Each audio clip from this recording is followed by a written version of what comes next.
இந்தியாவின் முதல் நாய் கடத்தும் நபர் என ட்ரெய்லரில் அதகலமாக வடிவேலு அறிமுகமாகும் நிலையில், வடிவேலு ரசிகர்களுக்கு கலர்ஃபுல் காமெடி விருந்தாக இப்படம் அமையும் என ரசிகர்கள் எந்த அளவுக்கு ஆர்வத்துடன் இருந்தார்களோ அதை இந்த ட்ரெய்லர் பூர்த்தி செய்யவில்லை என்றுதான் சொல்ல வேண்டும். சுமார் 4 ஆண்டு இடைவெளிக்கு பிறகு வைகை புயல் வடிவேலு நடிக்கும் நாய் சேகர் ரிட்டர்ன்ஸ் படத்தின் ட்ரெய்லர் வெளியாகி உள்ளது. பல மாதங்களாக எடுக்கப்பட்டு வந்த இந்த திரைப்படம் இப்போது ரிலீஸுக்கு தயாராகிவிட்டது. லைகா நிறுவனத்தின் தயாரிப்பில் இயக்குனர் சுராஜ் இயக்கத்தில் நடிகர் வடிவேலு முக்கிய கதாபாத்திரமான நாய்சேகர் எனும் லீட் ரோலில் நடித்துள்ளார். இவரின் மகளாக விஜய் ஸ்டார் பாடகியான ஷிவாங்கி கிருஷ்ணகுமார் நடித்துள்ளார். மேலும் ரெட்டின் கிங்ஸ்லி, ஷிவானி நாராயணன், ஆனந்தராஜ், முனிஷ்காந்த், ஆர்.ஜே. விக்னேஷ்காந்த், லொல்லு சபா சேஷு, யூடியூபர் பிரசாந்த் உள்ளிட்டோர் இப்படத்தில் முக்கிய கதாபாத்திரத்தில் நடித்துள்ளனர்.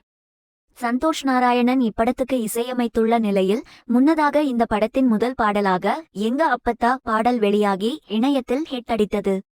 இந்த பாடல் வரிகளை துரை, அசல் கோலர் இணைந்து எழுதியுள்ளனர். நடிகரும் பிரபல கொரியோகிராஃபருமான பிரபுதேவா நடனம் அமைத்துள்ளார். வடிவேலுவின் காமெடி அலப்பறையை எதிர்பார்த்து வந்த ரசிகர்களுக்கு இந்த நாய்சேகர் ரிட்டர்ன்ஸ் ஏமாற்றத்தை கொடுத்திருக்கிறது. தலைநகரம் திரைப்படத்தில் நாய்சேகர் என்ற கதாபாத்திரத்தில் நடித்த வடிவேலுவின் காமெடி இப்போது வரை ரசிகர்களால் கொண்டாடப்பட்டு வருகிறது. ஆனால் இந்த ட்ரெய்லரில் இருக்கும் காமெடி டயலாக் மற்றும் காட்சிகள் ஏற்கனவே பழைய வடிவேலு காமெடியை பற்றி டிங்கரிங் பார்த்தது போல் இருக்கிறது. அந்த வகையில் இந்த ட்ரெய்லரின் ஆரம்பத்திலேயே ஏஞ்சலினாவை யாரோ கடத்திட்டாங்க என்ற அலப்பறையுடன் ஆரம்பிக்கிறது. அதைத் தொடர்ந்து வடிவேலுவின் என்ட்ரி காட்டப்படுகிறது.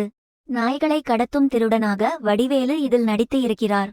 அவருடைய உடல் மொழியும் காமெடியும் பல திரைப்படங்களில் நாம் பார்த்துவிட்டதால் இது பெரிய அளவில் ஈர்ப்பை கொடுக்கவில்லை. அதிலும் தம்பி இன்னும் ஜூஸ் வரல என்ற டயலாக்குகள் படு மொக்கையாக இருக்கிறது. எந்த அளவுக்கு வரவேற்பை பெறும் என்பதை நாம் பொறுத்திருந்துதான் பார்க்க வேண்டும். முன்னதாக இப்படத்தை நவம்பர் 10ஆம் தேதி திரையரங்குகளில் வெளியிட படக்குழு திட்டமிட்டிருந்தது. ஆனால் சில காரணங்களால் படம் வெளியாகாமல் தள்ளிப்போன நிலையில் தற்போது படம் வரும் டிசம்பர் 9ஆம் தேதி வெளியாக உள்ளதாக அறிவிக்கப்பட்டுள்ளது.